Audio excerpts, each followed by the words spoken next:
The purpose of today's meeting? The purpose of today's meeting was probably twofold. One was to communicate to the public, to the private sector, to all of our individual partners, and to Dubuque County employees about the importance of the preparation and the mitigation of the coronavirus. And that is Dubuque County's #1 priority at this time. And so what is, by declaring an emergency in Dubuque, what does that do, I guess? I think it communicates what I just previously said. It Okay. communicates to the public and to internally that this is our #1 priority, and putting our resources in place to prepare and to mitigate and to make sure that we're responding to public needs and internal needs to try to mitigate the spread of the coronavirus. Does it have any legal impact?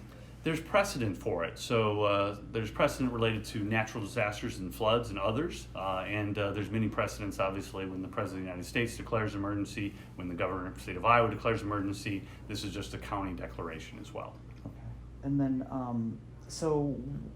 insofar as the supervisors would be deciding, one of these decisions is how county operations will continue?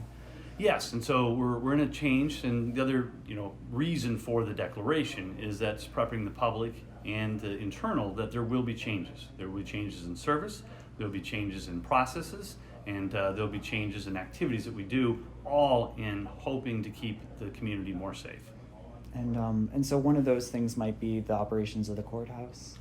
That was discussed today, yes. So we discussed today operation of the courthouse. There's been thoughts and discussions related to operations of other centers, whether they be libraries, whether they be in conservation, operations at Sunnycrest. All of those are currently in the prepared state and in the conversation state related to keeping one, infection free if we can, and what are the hours related to serving the public while still making sure that we basically try to minimize exposure. And have the supervisors made any decisions at this point? We have not. So today was just a gathering, and another key outcome of today's meeting was that the Board of Supervisors will now meet twice a week, starting on Monday for the next 4 weeks. Okay.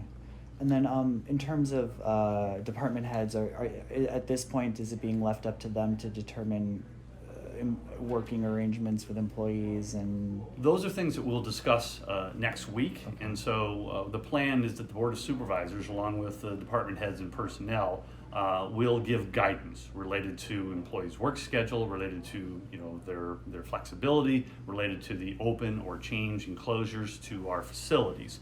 But we want to make sure that we include the department heads and the public, along with the Board of Supervisors, when we make those decisions.